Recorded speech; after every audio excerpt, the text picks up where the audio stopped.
dedicate mstari wa hip hop kutoka Tanzania, nitadedicate mstari wa Mwana FA kutoka kwenye ngoma ya Gwiji. Na utandoka sina rangi na mka nazipaka, watoto Swazi huwezi tuwekea mipaka. Unajua kwa nini?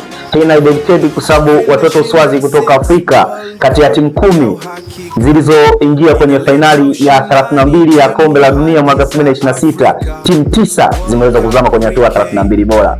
Bwana, hii ni haijawahi kutokea tangu dunia iweze kuumbwa. Kwa hiyo hii inaweza kutupa moyo kiasi fulani kwamba ni kama soka la Afrika limeweza kukua kiasi kwamba tunaweza kukompiti na mataifa mengine kutoka kwenye mabara mengine na kuonyesha kwamba sisi ni bora kuliko wao.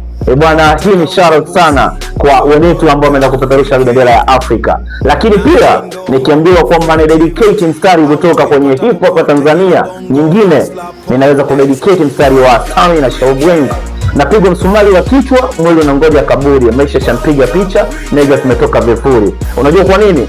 Hii bwana ni kwa mwenetu South Africa, timu pekee ambayo imeingia kwenye hatua ya 32 bora. Imeweza kudumu siku moja tu ndani ya michuano hiyo baada ya kuingia 32 bora, lakini baadaye bwana timu hiyo imeweza kuondoshwa nje ya michuano baada ya kuchezea kichapo cha bao moja kutoka kwa Canada.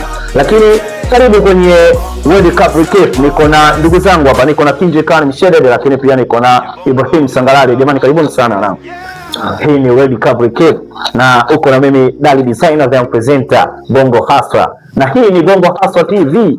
Karibu sana wanangu. Tangu kombe la dunia lianze kurindima, naona mnaifuatilia vizuri, lakini kuna namna kama safari hii, unajua Afrika tumeenda kufanya wonders kwenye kombe la dunia, tofauti na miaka yote ambayo tunaendaga kufanya kule, kwa sababu tunaingiaga, lakini kidogo labda Morocco ndio anakuja kututoa kimasomaso, lakini sio vile ambavyo kama tumefanya msimu huu hapa. Una neno gani kwa Afrika kwenye kombe la dunia la msimu huu? Kwanza napenda kuongera Afrika kwa sababu soka la Afrika na mnafanya limekuwa, kwa sababu wachezaji wengi wa Afrika wanacheza ligi za nje. Hii imesaidia Afrika kufanya vizuri, kwa sababu ndio mfano timu kama Kongo, ukichukua timu ya Kongo au timu ya Kongo, wachezaji wawili tu ndio ambao wanacheza, of course wachezaji wote wanacheza nje. Kuna wako kwa Spain, wachezaji kama ni Fiston Maele na maybe na kipa wao wachezaji wengi wa Kongo wanacheza nje.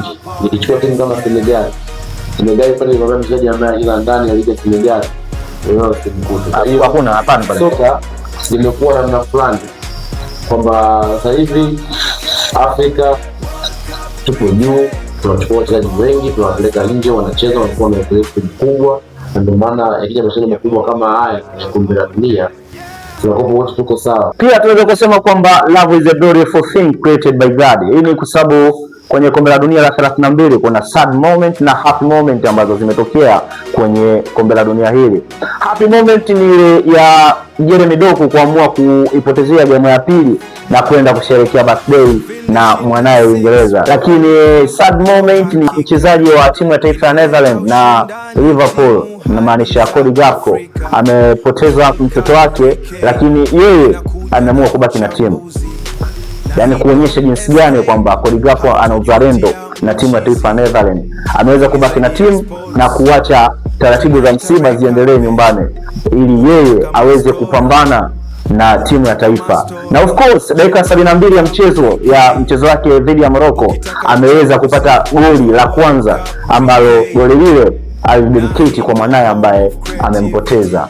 Yani jinsi gani kwanza, yani imehati. Umeona alivyofunga goli, mashabiki wachezaji wenzake wote wamekuja kumkumbatia na alitoa chozi kwamba jinsi gani na dedicate goli hili kwa mwanangu. Lakini bad issue ni kwamba baadaye goli lilikuja kuchomolewa na Netherlands wakatoka kwenye mikwaju ya penalty.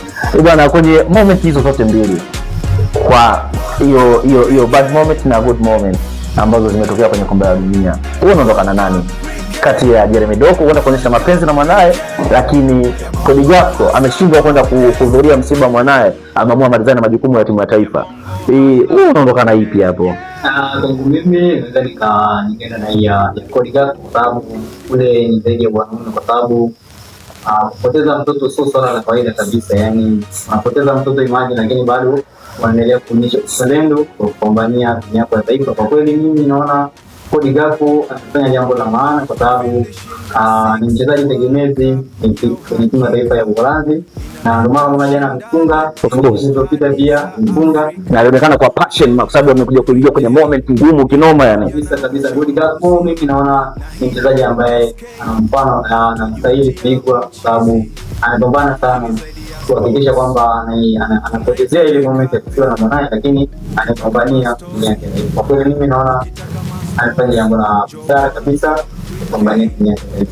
Bwana, mimi ni Dali Designer, young presenter Bongo Hustle hapa. Karibu sana na hii Bongo Hustle Recap, na tukutane tena wiki ijayo. Bye bye.